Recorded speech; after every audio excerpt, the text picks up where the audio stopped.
Duas coisas. Primeiro, o financeiro e a vergonha que ele tava passando de pagar aquilo, entendeu? É um ótimo motivo. Tem que ter um bom motivo, cara. No seu caso, por enquanto, tá sendo tirar a barba e colocar a fralda. Mas quem sabe isso vai passando com o tempo. A gordura. E a gordura, exatamente. A gordura no fígado. Eu trabalhava em laboratório, cara. Eu fazia experimento com camundongo. Tudo aprovado. Cadê a câmera? Tudo aprovado por comitê de ética. Tá tudo certo.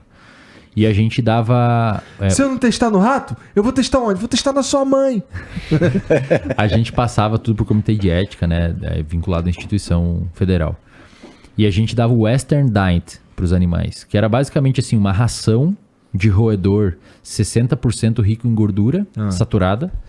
Então era uma ração, cara, que você pegava na mão, aquilo parecia que você pegou uma banha, uma gordura de animal, de carne, tá ligado? Uma costela, assim.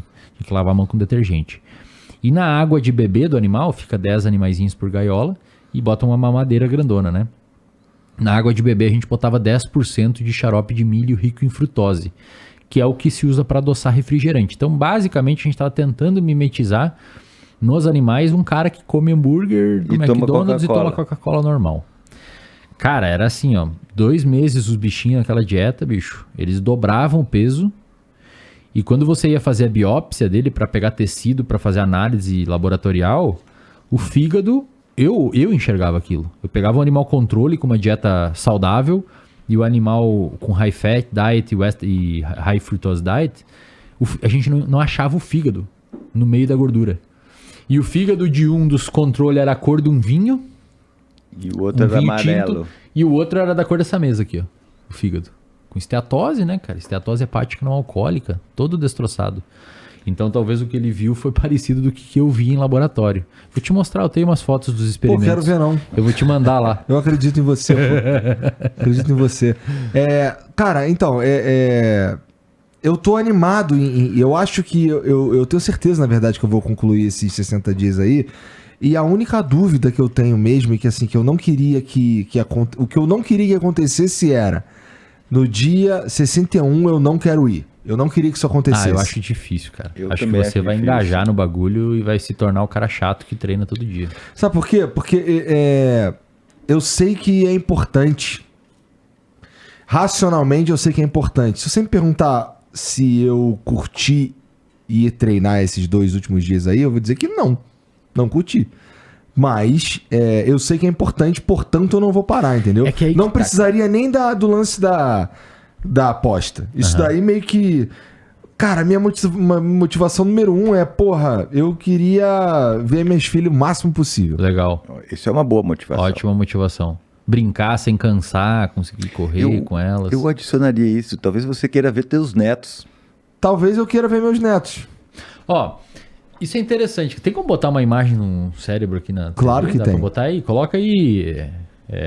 a córtex pré-frontal, sistema límbico, no Google, que vai aparecer alguma imagem. É louco, né? Porque olha o que você falou, cara. Racionalmente eu sei que é importante. Pode ser essa daqui, ó. Essa daí já tá bom. Obviamente uma imagem do ponto de vista de marcação bem grotesca. Tá bom, aquela verdinha ali também. A verdinha também tá ali, tá legal. Eu acho que tá mais descreve melhor as estruturas. É legal porque você falou assim... Tá ruim também a imagem, né? Vai ser pior ainda. Tá merda aí. Pode ser qualquer uma, aquela azul lá, qualquer uma bom. Daí, cara. Essa aí vai dar boa. Eu que sou chato. Você falou assim, cara, eu sei racionalmente que é importante fazer, mas até então eu não conseguia fazer. Então por que é louco isso, né? Porque você pergunta pra pessoa, como é que a pessoa sabe? Você pergunta, você acha que é importante fazer exercício físico? Sim. Por que você não faz? Eu não consigo. Tipo, a pessoa sabe, mas não consegue executar o comportamento. É louco porque existe não parece ser uma linha tênue, parece uma muralha entre saber que é importante e conseguir fazer. A verdade é que meu corpo quer ficar... Pois é, cara, mas por quê? Dormindo, mas por que se você sabe? Não, eu sei que é uma pergunta meio estranha, mas deveria causar estranheza às pessoas. Talvez o grande problema seja justamente o fato de que seres humanos pensam, né? Porque se a gente não pensasse, a gente só ia fazer Na verdade, não, cara. O que acontece é o seguinte, ó. Você tem regiões distintas no seu cérebro envolvidas por entender o valor do comportamento e executar o comportamento. O seu córtex pré-frontal, que são aquelas bolinhas, 3 bolinhas da frente lá, ó, no lado de lá. Córtex pré-frontal, ventromedial, e aí não aparece o dorso lateral e o órbito frontal. Aquelas regiões é a região que fala assim, eu sei que é importante.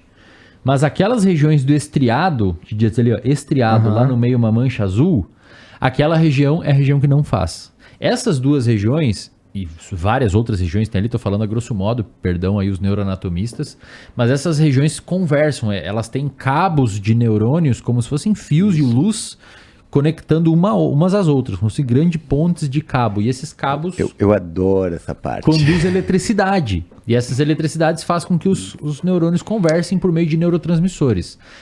O seu córtex pré-frontal, ele sabe que esse comportamento é importante.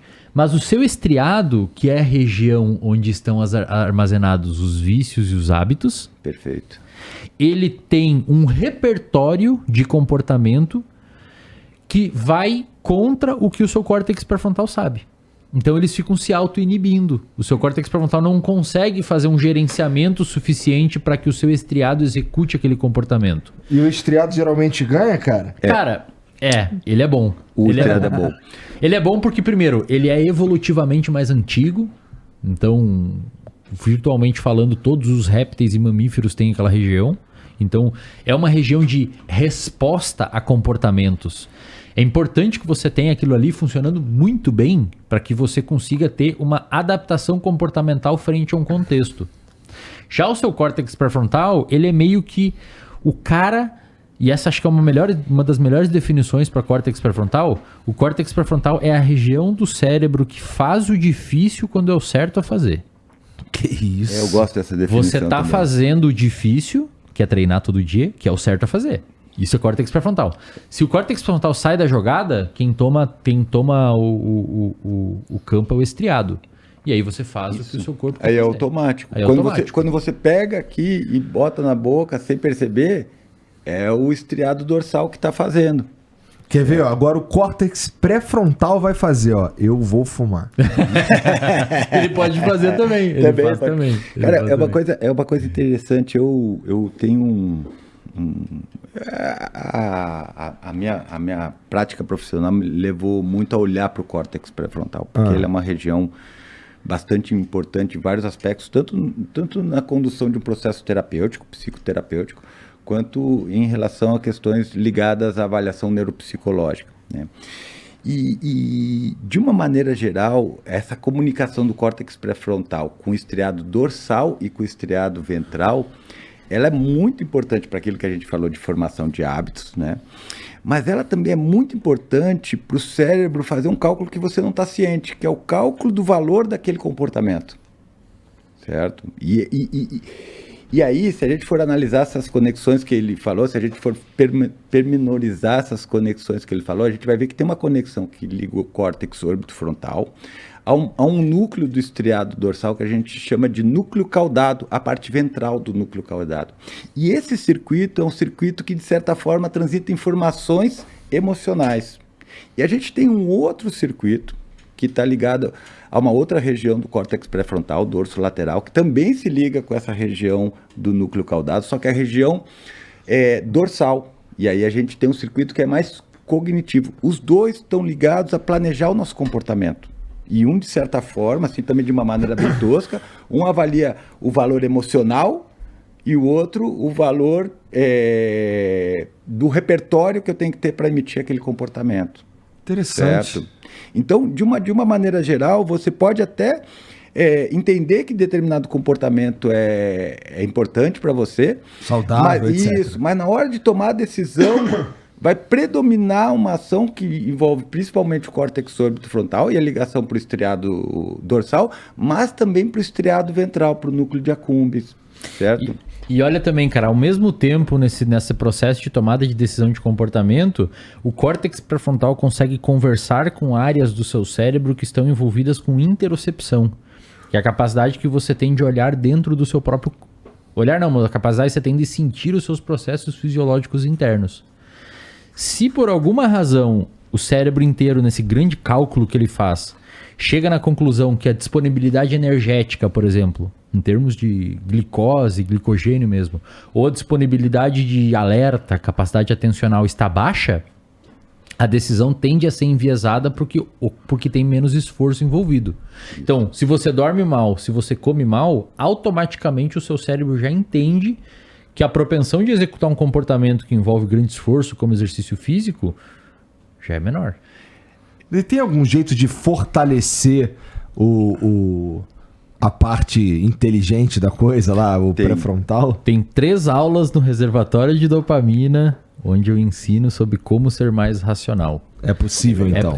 Tipo, na verdade, um processo psicoterapêutico, tô falando aqui brincando, né? A gente ensina algumas funções ali, tenta mais ou menos dar um direcionamento, mas o ideal é um processo psicoterapêutico, principalmente, necessariamente, na verdade, com uma linha terapêutica chamada terapia cognitivo-comportamental, aonde o profissional vai unir ferramentas cognitivas, como o próprio nome diz, a ferramentas comportamentais. As ferramentas cognitivas majoritariamente vão atuar no córtex pré-frontal e as ferramentas comportamentais vão atuar no sistema límbico e no estriado, porque envolve mudança de reforço e de punição, etc., manejo de contingências. Virtualmente falando, um processo psicoterapêutico nessa linha TCC, terapia cognitivo comportamental, quando a gente olha é isso que acontece. A TCC, ela melhora a sua capacidade racional, fazendo você tomar melhores decisões, digamos assim. E quando você coloca uma pessoa que fez esse processo psicoterapêutico numa máquina de ressonância magnética, você vê um aumento na atividade das áreas frontais do cérebro. Então, em outras palavras, a terapia cognitivo-comportamental é a ferramenta para se atingir essa melhora, digamos assim, em tomar melhores decisões.